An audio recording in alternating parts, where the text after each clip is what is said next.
So, are we agreeing then that Tinder is actually a positive for the ace community? I guess that's what I'm saying.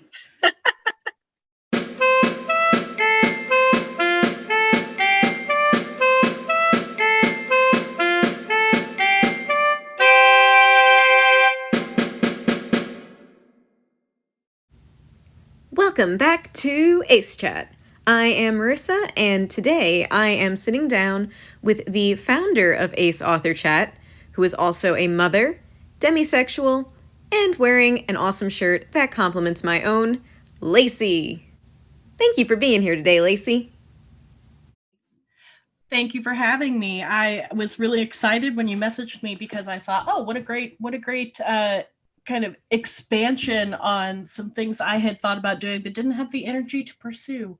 So, I am so glad to hear you say that because as I was coming up with this, I was like, "Oh, Ace Chat, that sounds familiar." And then I remembered, "Oh, it's because I was part of Ace Author Chat." So then I was like, "I need to reach out to Lacy. She's got her shit together. She can help me make something out of this." And now you're here and you are, and that's awesome. Plus, in my mind, I kind of see them as connected in a way, Ace Chat, Ace Author Chat, going forward. So I'd love to start there and just talk a little about the inception of Ace Author Chat. What was the idea behind it? What did it entail? Things like that. well, sure. So I do social media management professionally. And I have done Twitter chats for international nonprofit clients where we're connecting with people in the African diaspora on different continents and coordinating all of that and keeping everybody in line and coming up with the interview questions and um, have a little bit of a journalistic background, so that kind of interview format is something that I'm not totally unfamiliar with.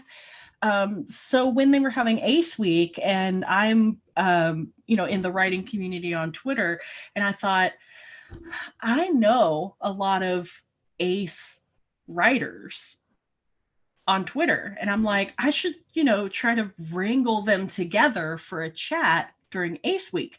And so I was like, let's just do it. And if anybody participates, because I've also hosted Twitter chats where pretty much nobody participates and you're just kind of talking to yourself, or there'll be like one or two people that catch on. um, and then I've done ones where you have a panel and you're only responding to the panel, and everyone else who jumps on, you're like, shh. So I just knew how to do Twitter chats. It's in my oeuvre. It's something I've done before. And I thought, let's just do it and see, if anybody participates. And it's hands down the biggest Twitter chat that I've ever hosted. It had a lot of participation and it was pretty awesome. Honestly, as awesome as that sounds, I think it is still downplaying just how great it was. My roommate and I at the time were actually having one of those like staycations at an Airbnb thing, socially distant, just us. We just stayed there. And I remember that I was typing my answers, responding in the chat, and she kept coming into the room and asking for updates. And she'd come in and I'd be like, yeah, we're talking about ace authors. And 10 seconds later, she'd come in and ask for an update, and I'd be like, yeah, we're talking about the lack of asexual representation.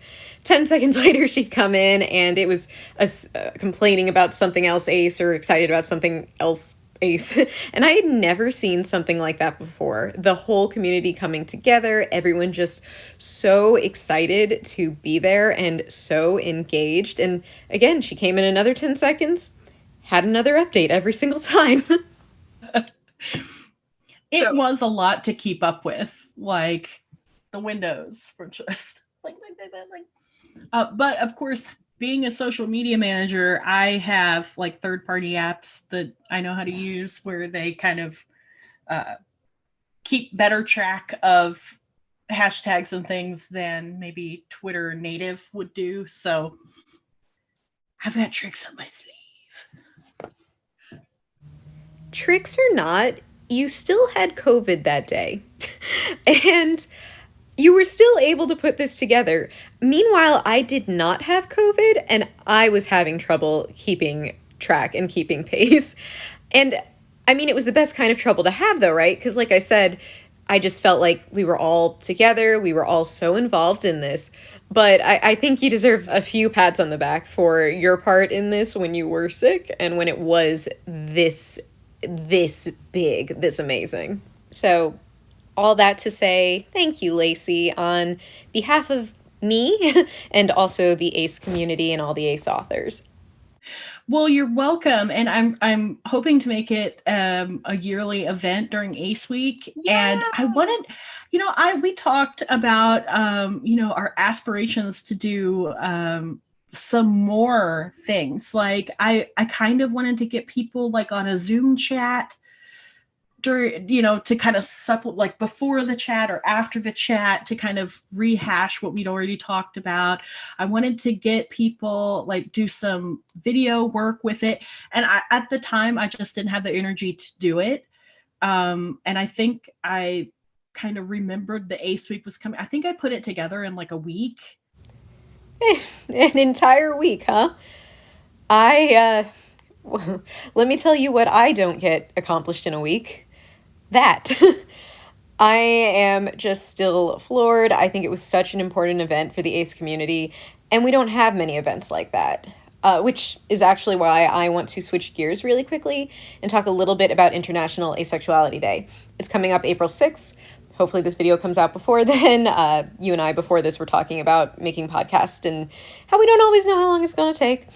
But I would like to know just a little bit of your take on what this event means to you, how you're planning on celebrating, why International Asexuality Day, the first ever one, is important to you. I think about like Trans Awareness Day and how much progress that having the day really made for the trans community, because there was a time not too long ago when we didn't really talk about trans issues, and now trans issues are very much at the forefront of a lot of conversations. We're starting to get more trans representation in media and talk about when they cast a cis actor or actress in a trans role, and people push back about that, and that comes from the community. So that means there is that awareness, right?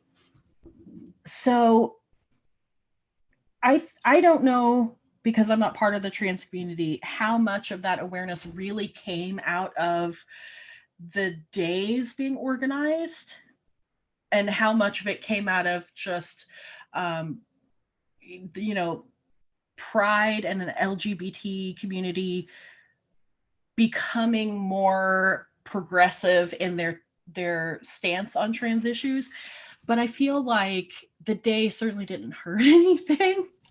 And I feel like it was a major push for more trans awareness. So having an ACE awareness day, we might get to the point where there's a lot less ACE exclusion in the LGBTQ plus community. And I'm always like, I'm queer enough to be in the LGBTQ community. And I'm also one of those, like, the plus is us kind of people. So all my NB friends and everybody, and we're like, well, we're part of the plus, and that's fine. We don't really care, as long as we show up at Pride and nobody's like, ew, go away. That would get under my skin. But I've never had that happen yet. So... And hopefully never, but I know it has happened to other aces in the community. And this is making me want to touch upon something you and I spoke about before this interview, which is the fact that you're demisexual, you're married, you have a child. In a lot of ways, you're straight passing. So I'm curious how that has affected your experience being ace, especially your experience within the LGBTQ community. You haven't had anyone say these hateful things, you said, but have you felt othered in some other way? I have experienced some things. So I have a close gay friend, and he and I got talking about, he's significantly younger than me. And he and I got talking about our experiences, you know, being queer. We'll just, we had this common ground where it wasn't so bad. He grew up in a time where it wasn't so bad to come out in high school and be gay. But he would occasionally, have some slurs and have some, um, you if maybe you're confused, maybe you just don't know yet. It's just a phase kind of things, and I definitely had that. So, so much of college culture revolves around like hookup culture and the party scene and Yep. making out with people. And when you don't really participate in that, people don't know how to relate to you. So much of finding friendships and finding social groups in college is dependent on who wants to screw who. And when you don't want to screw anybody, people are like, well, then you have no value to us, right? So you kind of end up having to prove your value to people. And I picked up a lot of nicknames. I picked up like cock tease was one. And I'm like, I'm not teasing anybody. I'm just being myself. And I don't understand why that is a bad thing. If you're nice to somebody, they think you're flirting with them. And you're like, no, I'm really not. And I had some nicknames like Ice Queen. There was a joke that she drives Zamboni. And I'm like, ha ha ha ha. And I'm like, looking back on it, I'm like,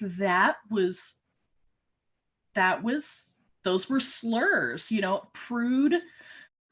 It's the same kind of othering. I think you're getting into something because with the lack of ace visibility comes a lack of visibility into ace issues and ace mistreatment. So a lot of these slurs, just people don't think of them as such. In a lot of ways, we're treated like, oh, it's okay to say these things. We're treated kind of like a joke, Yeah. honestly. And why is it so wrong to just not want things because other people want them? I can't speak on male aces and what their experience is because I'm sure it's fraught with a lot of other issues. But when you're a young woman and you're attractive and you're in that, I don't know, like the 18 to like 24, the experience of 18 to 24-year-old women, young women, is very much just being valued for as a sexual object. That was my experience. No one wanted to take me serious professionally. No one wanted to do anything other than try to get in my pants. And I wasn't sexually active at that point in my life, so I was constantly frustrated by this. And I think a lot of that experience is what kind of radicalized me as a feminist, because I was like, there's more to me than my boobs, and it made me really, really angry. And I didn't have a term for it. I didn't know I was ace, but I had a lot of experiences where like I would meet people. So I participated in a poetry reading series. And I had met a lot of most of the people who were participants were guys, because it was founded by some guys, and they had their little literary clique, which I don't know if you've ever been part of a literary clique or been on the outside of a literary clique, but Oh, yes. it's weird. And there are a lot of political dynamics. It's just weird. And so some of the guys in that literary reading clique, I don't know. I guess there was a lot of talk about me and who I was going to hook up with. And I definitely had one of them proposition me. So this is a thing that happens with my gay peers a lot, where in particular, I guess this happens with lesbians because men are gross, and they're like, well, you just need to get with me and I'll cure your lesbianism. And I definitely had a guy who was like, you just, once you have sex with me, you'll want it all the time, kind of thing. And I'm like, I really don't think I will. I think he was genuinely a nice guy. He just didn't know what he was saying. And yeah, it was definitely his magical cock was going to cure me of my asexuality. But of course, I didn't have terms for any of that then, and I was just severely weirded out. He is now a teacher at an elementary school. And Ooh. yeah, I know. So, first off, there's more to me than my boobs. I want that on a t shirt. I want that to be our official ACE slogan. And second, that is such a valid thing to bring up because I think that this is not an excuse, but I think some people really are that unaware. They don't realize that what they're doing is wrong, or they've convinced themselves it's not, or they don't have the vocabulary to understand why it is because ultimately it's on them, right? If they're like being gross, like saying my dick can cure you, that's a you thing. But it's also a little bit of an us thing in the sense that we don't want this. It really is just not in our wheelhouse. And if they don't understand that, it just makes it easier for them to convince themselves that this is fine because of rape culture, because of the white patriarchy, because of all of these things that we keep repeating and keep needing to repeat because the message is not being understood, because it's being ignored, or because facets of it have just not circulated to the point that people are paying attention or finding it or connecting the dots for themselves. Well, it's just that some things are so normalized. It's like how when you go back and watch a Friends episode and they're super, super transphobic, they're super Yes. gay phobic. They're like, we're not gay though. We have a strong, healthy male friendship, but we're not gay though. And that wouldn't fly today. Um, and the fat phobia. Like, God. it's not just Friends, obviously, right? Like, it's all of these shows. It's celebrities, it's all of these famous people acting in ways and saying things and doing things that just are then normalized, are then seen as okay, are then repeated. Because it's not about do as I say. People are doing what you do. And when you're doing these things, people are emulating them. They're taking it as the thumbs up and go ahead. It's a pretty vicious and messed up cycle. And it just helps people think that the wrong things they're doing are okay because they're going off of what they see in front of them as opposed to listening to the experiences of others who are affected, who are actually parts of these communities that are being mistreated. And we're having a real moment of reckoning right now with the recontextualizing of how Britney Spears was treated in the Yes. media. We're in this moment right now where we're looking back at all of those things that we did not bat an eye at in the 90s and early 2000s. And now we're going, I can't believe I thought that was normal. It was so normalized that no one thought to think, except for the people who were the victims of it, of course. And even then, sometimes their internalized misogyny was just putting a blanket over it and pushing it to the back of the closet and not thinking about it, right? So I think having an ACE Awareness Day, I think this is a good moment for that because we are all already attuned to having a more open mind about issues that we maybe haven't even thought were issues in the past. We're in a good place societally. And I know that there are a lot of voices out there telling you we are not in a good place societally. The world's falling apart and cancel culture. And, I don't know the talking points because I ignore all of that, but what I'm talking about, and I'm Absolutely. sure you're a lot more aware of it than I am, but there are a lot of voices telling you that everything is bad right now and we're all going to hell in a handbasket. And I look at the same set of facts and think we're in a really good place. I think we're making a lot of progress. Go us, you know? But there's going to be pushback. Well, yeah, and like I think it's both, right? There are changes, there are good things going on. There's also ways in which we still need to improve. We're not perfect. But if we just focus on all of the things that are still wrong, it's going to become that more discouraging. It's going to feel futile. So I think we need to acknowledge the things that are still issues while simultaneously celebrating and being excited about the ways in which we are better and we are making strides, because that'll help us make strides with these things that aren't there yet, that do need to get better. Like, from a purely ace perspective, back in high school, I really didn't even know that term. I knew one person who used it, didn't know what it meant. College, very similar experience to you, felt very much like my worth was tied up with my wanting to have sex with people, which meant that I had no worth.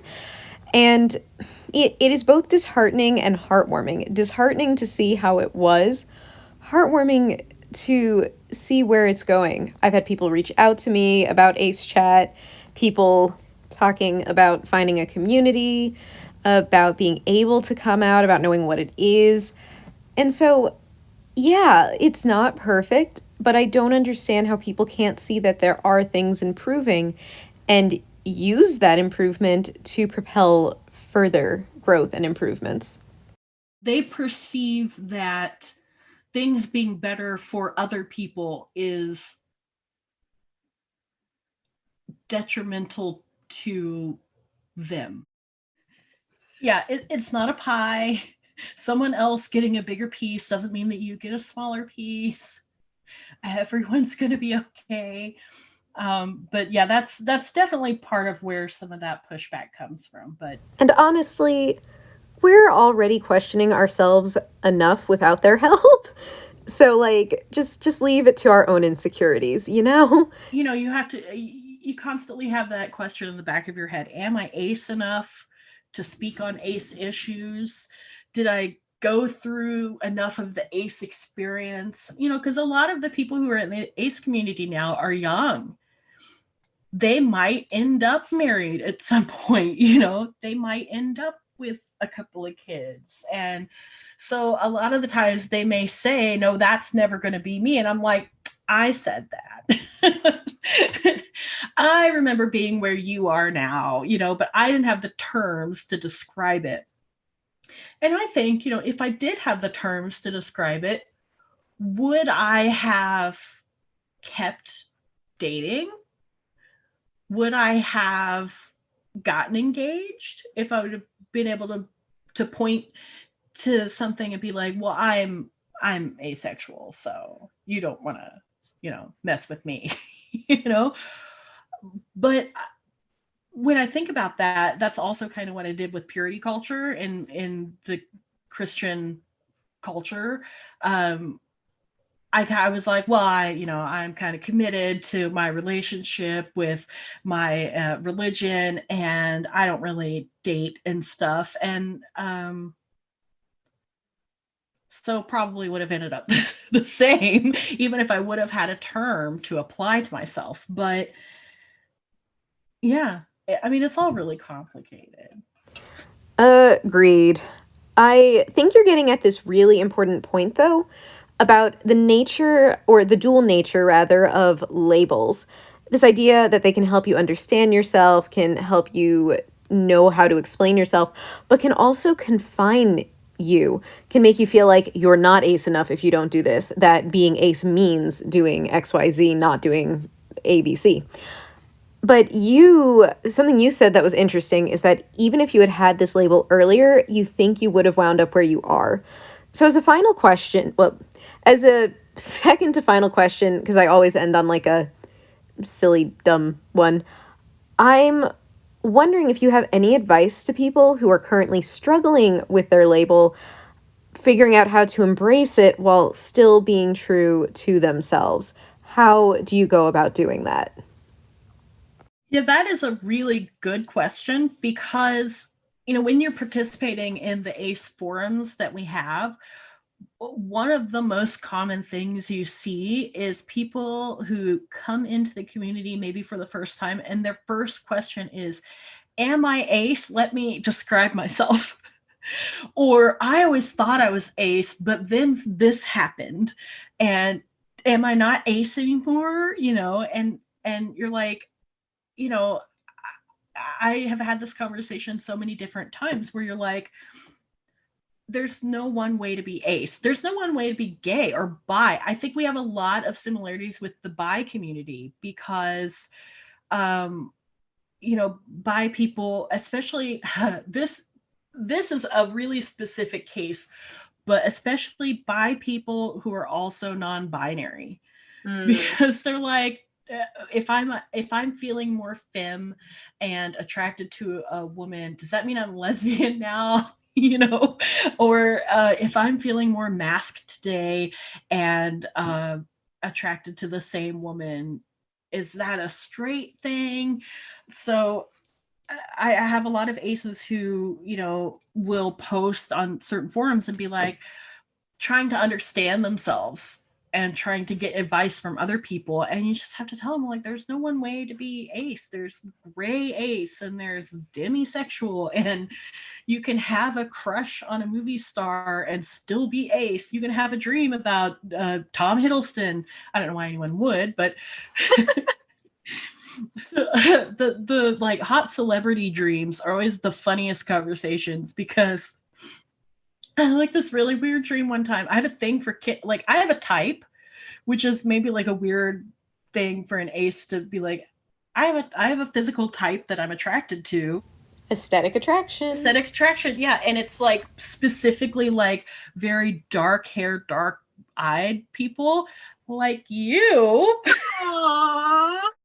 The whole reason I have this podcast, so people will compliment me. But go on. I've heard worse reasons. I mean, but so I had a dream about I was Kit Harington's roommate, and apparently I was acting as his dialogue coach. And there was nothing sexual about it. It was the weirdest thing. But he would ask me my opinion on this role he was taking on. And I remember feeling so deeply validated and loved that he respected my opinion. And I'm like, that is the acest dream ever. Because I know a lot of people who've had like sex dreams about Kit Harington when Game of Thrones was a big thing. And I'm like, let me tell you about my Kit Harington dream. And everybody's like, that is so weird. It is so deeply weird. So like when people say like, I was born gay or I was born ace, yeah, like definitely. Well, you have made my last question easy. Like I said, I always like to end on something a little fun. I had an idea for one, but we're changing it. If you... Okay, so forget about like the real world of it, forget whatever's been established. Who do you headcanon as Ace in Game of Thrones? Or who do you wish was asexual? Brienne of Tarth. If you think about it, she's straight up Demi, because she latches on to old golden boy Kingslayer. It's been a minute, okay? I've completely erased Game of Thrones from my mind after the eighth season was so disappointing. Yeah. She latches onto him immediately, and no one else exists, even though old boy what's his face is all trying to get down her pants. She's like gross, no. So she would be straight up Demi to me. I'm trying to think of anybody else, but I mean, it's a unique show to look for ace people in, since it literally has sex position. Yeah. Can you count? I'm trying to think. Can you count the eunuch? Varys. So there's actually this whole thing with Varys with, like, so before what happened to him happened, he said that he had never felt anything towards men or women, so that would definitely seem pretty ace. And even after the fact, he still says that he doesn't now. So that would still, if he's identifying as such, make him part of the community. And maybe Arrow too, even, depending on what he means by interest or not feeling interest. toward others. I think a lot of times Arya is asexual because she's very on mission all the time. And when she does hook up with her crush or whatever, she's kind of like hit it and quit it. So to me, she's like a sex positive ace who's just like, yeah, we can do this because we're all tense right now before the battle. But then she's like, I'm gonna go kill some people. See ya. So, are we just going to claim all the best characters as ace characters? Hell yeah. I don't know. Arya, because she's not motivated by sexual impulse through the bulk of the story. And when they have her hook up with what's this? I can't remember anybody's name at the moment. It's in the 8th season that was so poorly written, I don't count any of it. So until the books come out, I'm just not. But you think about it, I mean, she could have become like a femme fatale assassin and used her sexuality to gain entree to people she wanted to kill or whatever, but she didn't. I mean, that was an option. She was, I guess, old enough at that point. I didn't expect to walk away with so many new Game of Thrones headcanons about ace characters. But this is the real reason we need these chats, you know, so that we know how to better headcanon these characters and identify ourselves within them. But on that note, I have had so much fun today, and I wanted to thank you again, Lacy, for coming on the show. I think that this chat has been insightful about a lot of things, from demisexuality to, again, Game of Thrones characters. Thanks for having me on Ace Chat. I think Ace Chat is an awesome idea. I think there's absolutely a place for it, and I think it's a good time. It's a good window of opportunity right now for ace awareness. So I'm excited that you're doing this, and thank you for having me on. I'm excited that we're doing this too. And I'd also like to thank you for coming on.